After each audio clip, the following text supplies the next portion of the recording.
মাজারের নামগুলা কি শুনলে আপনারা হাসতে হাসতে পেট ব্যথা হয়ে যাবে।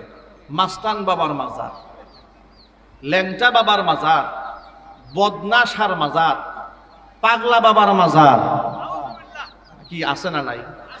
একটু জোরে বলতে হবে তো।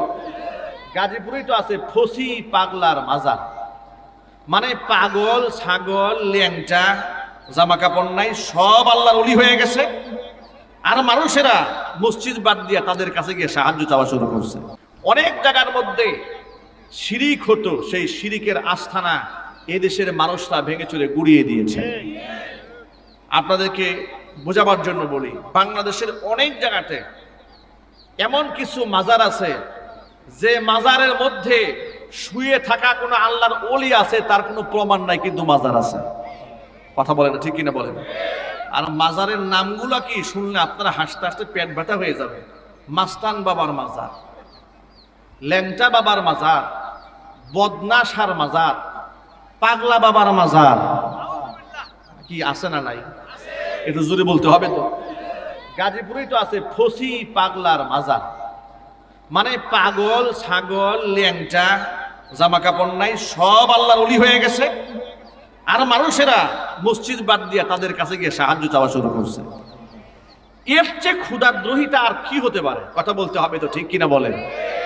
আর এই সমস্ত মাজার পূজাকে জিয়ায় রেখেছে বাংলাদেশের তথাকথিত কিছু সুন্নি সম্প্রদায়ের লোকেরা।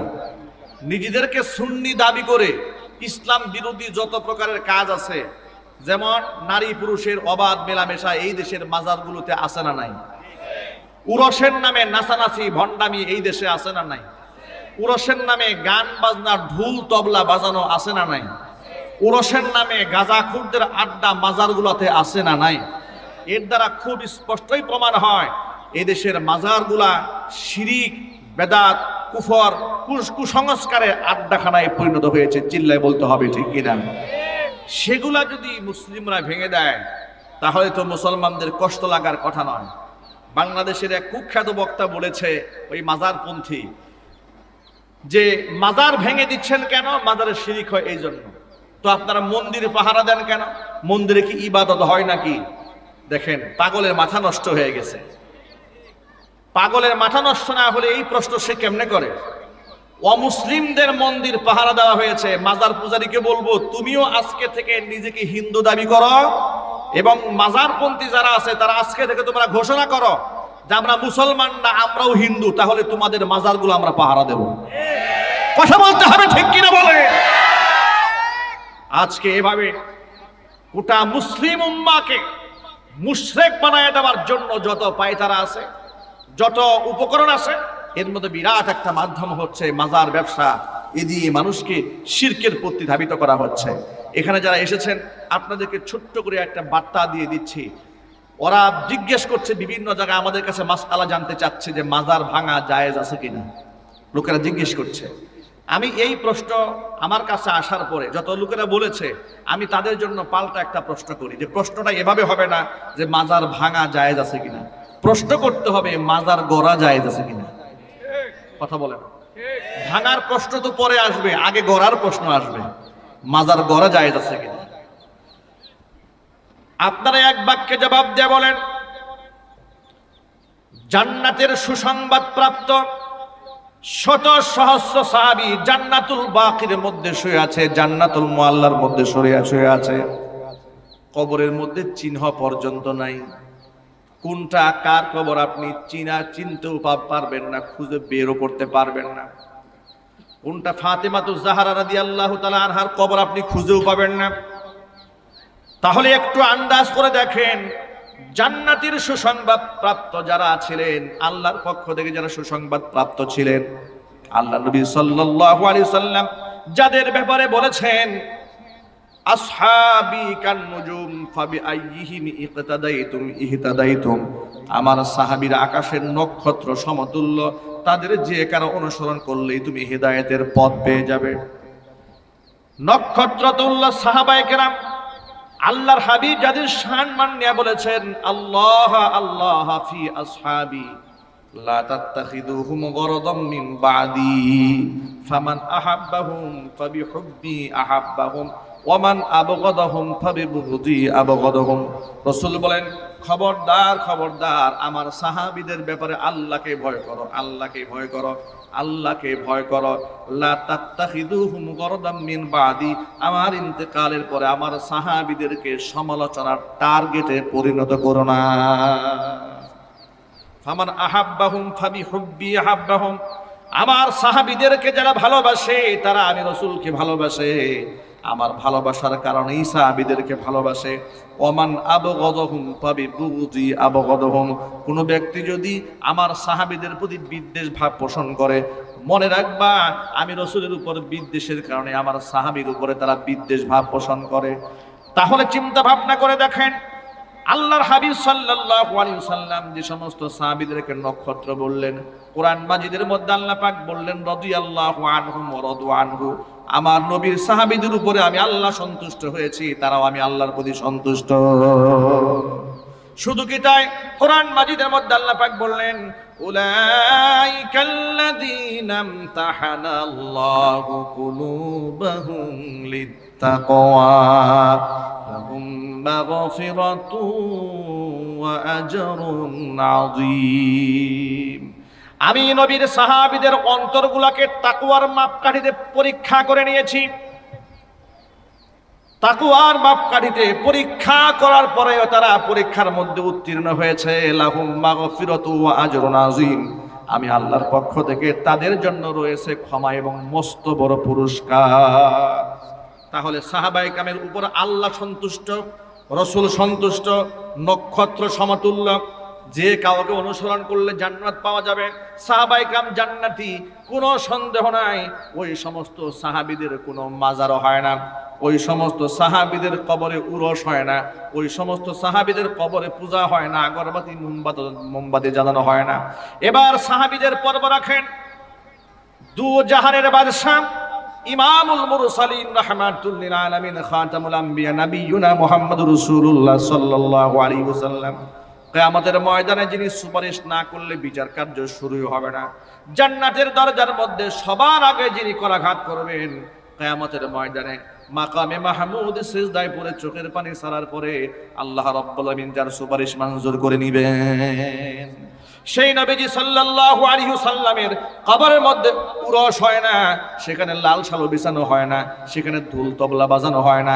এমনকি আল্লাহর নবী সাল্লাল্লাহু আলাইহি ওয়াসাল্লাম নিজে আল্লাহর কাছে দোয়া করেছেন, আল্লাহুম্মা লা তাজআল কবরি ওয়াসানান ইউবাদ ইশতাদ্দা গাদাবুল্লাহি আলাল ইয়াহুদি ওয়ান নাসারা ইত্তাখাযু কুবুর আমবিয়াইহিম মাসাজিদা। আল্লাহ তাআলা, তুমি আমার কবরটাকে পূজা করা হয় কিংবা ইবাদত করা হয়, উপাসনা করা হয় এমন ভাস্কর্যের রূপ দিও না। আল্লাহ নবী সাল্লাল্লাহু আলাইহি সাল্লাম নিজের কবরে যেন ইবাদত না হয়, আল্লাহ রাব্বুল আলামিনের কাছে সাহায্য প্রার্থনা করেছেন। জোরে কোন সুবহানাল্লাহ। যেখানে আল্লাহর নবী সাল্লাল্লাহু আলাইহি সাল্লামের কবরে সিজদা দেওয়া যায় না, তার কবরে সাহায্য চাওয়া হয় না, সাহায্য চাওয়া যায় না, এমনকি সেখানে উরস শরীফ বানানো যায় না, ঢোল তবলা করা হয় না। তাহলে কোথাকার উপমহাদেশের কোন পাগলা পীর, কোন ল্যাংটা পীর, কোন ভণ্ড পীর তার কবরের মাজারকে কেন্দ্র করে মাজার উঁচা বানাইয়া, কবর উঁচা বানাইয়া, পাকা বানিয়ে এর উপরে লাল শালু বিছিয়ে টাকা ইনকাম করা, আল্লাহর কসম এটা ধর্মীয় কাজ নয়, এটা ভণ্ডামি ছাড়া কিছু নয়। তবে আপনাদেরকে কথাও বলে দেই, ওরা বলে মাজার ভেঙে দেওয়ার কারণে নাকি আল্লাহর ওলিদের সাথে বিয়াদবি হয়েছে। আল্লাহর কসম করে বলি, মাজার ভাঙার কারণে ওলিদের সাথে বিয়াদবি হয় নাই, বরং আল্লাহর ওলিদের কবরের উপর মাজার বানানোর কারণে সবচেয়ে বড় বিয়াদবি হয়েছে। সবচেয়ে বড় বিয়াদবি তো আল্লাহর ওলির সাথে সেদিন হয়েছে যেদিন আল্লাহকে বাদ দিয়ে আল্লাহর ওলির কাছে চাওয়া হয়েছে। কথা বলেন ঠিক কিনা? এর চাইতে বড় বিয়াদবি আর কি হতে পারে? আল্লাহর ওলি আল্লাহর কাছে চেয়ে, আল্লাহর কাছে সিজদা দিয়ে তিনি আল্লাহর ওলি হয়েছেন, আর আপনি আল্লাহকে বাদ দিয়ে তার কাছে চাওয়া শুরু করে দিয়েছেন। নাউযু বিল্লাহি মিন যালিক। সুতরাং প্রশ্ন, মাজার ভাঙা জায়েজ হচ্ছে কিনা, এই প্রশ্ন করার আগে বলতে হবে মাজার গড়া জায়েজ হয়েছে কিনা।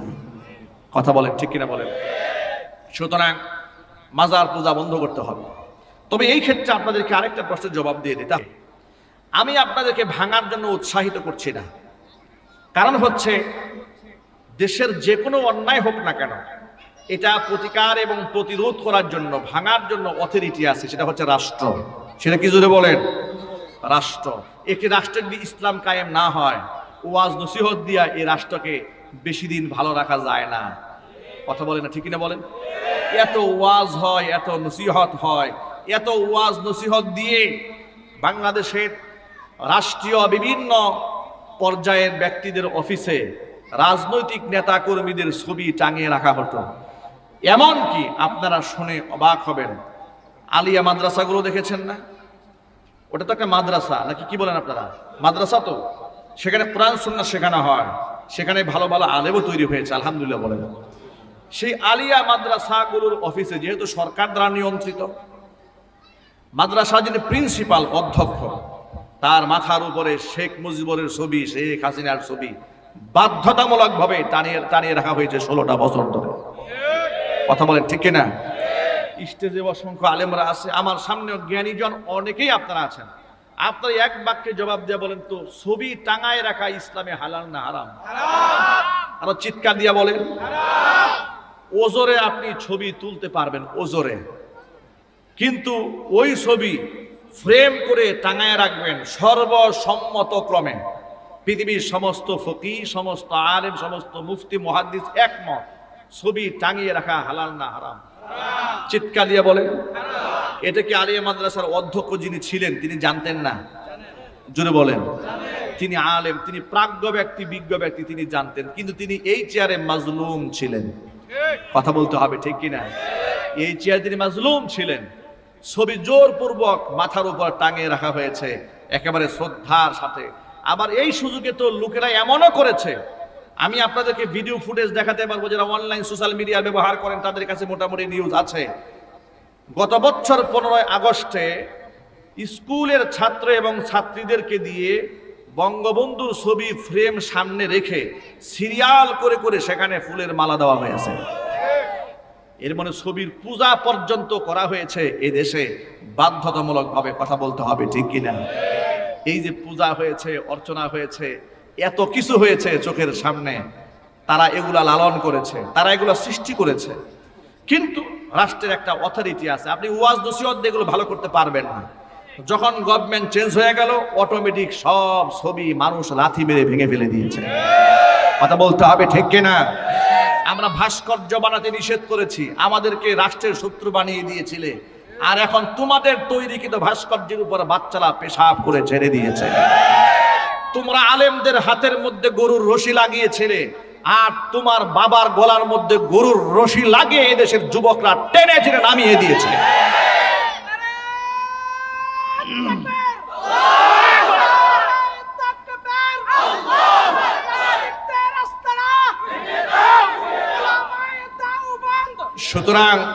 সুতরাং আমি একটা মেসেজ দিতে চাই, সেটা হচ্ছে এই, ওয়াজ নসিহত করে আপনি সবকিছু ঠিকঠাক করতে পারবেন না। ক্ষমতা চেঞ্জ হয়ে গেলে অটোমেটিক অনেকটা চেঞ্জ হয়ে যায়। আচ্ছা আপনারা বলেন, রাষ্ট্রের ক্ষমতাসীন ব্যক্তিদের বিদায় হয়েছে, তাই বলে কি দেশের ক্ষমতাসীন যারা এসছেন তারা কি ইসলামের খেলাফত কায়েম করেছেন? একটু জোরে বলেন। খেলাফত কায়েম হয় না, শুধুমাত্র ক্ষমতার হালকা একটু পালা বদল হয়েছে, এতেই মূর্তি টুর্তি শেষ হয়ে গেছে। যদি খেলাফত কায়েম হয় চিত্রটা কেমন হবে? আল্লাহু আকবার বলেন, চিল্লাবেন আল্লাহু আকবার। ক্ষমতার পালা বদল হয়েছে। আমি শুনতে পেলাম বাংলাদেশের বিভিন্ন অঞ্চলে চান্দাবাজ চেঞ্জ হয়ে গেছে। চান্দা বন্ধ হয় নাই, ধান্দাও বন্ধ হয় নাই। ফ্যাক্টরি চাঁদা এক শ্রেণী আগে খাইতো, ক্ষমতার পালা বদল হওয়ার পর আরেক শ্রেণী দখল করে বসে আছে।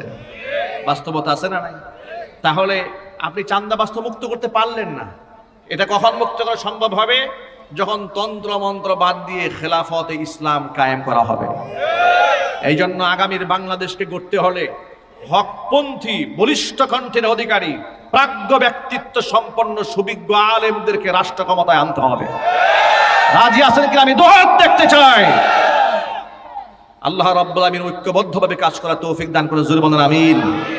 তাহলে আমি যেটা বলতে চেয়েছিলাম যে মাজার ভাঙা যারা কোর্ট ভাঙছে তারা সঠিক কাজ করছে কিনা না, এটা পাবলিকলি নিজে জিম্মাদারি গ্রহণ করে যা করেছে, ভেঙে ফেলেছে, এটা আইনত তারা করে না। এটা যদি মানুষকে এই সকলকে এই অথরিটি দেওয়া হয়, তাহলে দেশের মধ্যে বিশৃঙ্খলা তৈরি হবে। ঠিক কিনা বলেন? যেমন কোরআনের আইন আছে হত্যার বদলে হত্যা, তাই বলে কেউ কাউকে হত্যা করলো বিনিময়ে আপনি তাকে হত্যা করতে পারবেন না? পারবেন না। কোরআনে আছে কেউ তাকে চোখ কানা করে দিলে তার চোখটা কানা করে দেওয়া হবে, কিন্তু সেই বিচার কি আপনি করতে পারবেন না? এটা রাষ্ট্রের অথরিটির প্রয়োজন আছে না নাই? অথরিটির প্রয়োজন আছে। এই জন্য খেলাফত প্রয়োজন।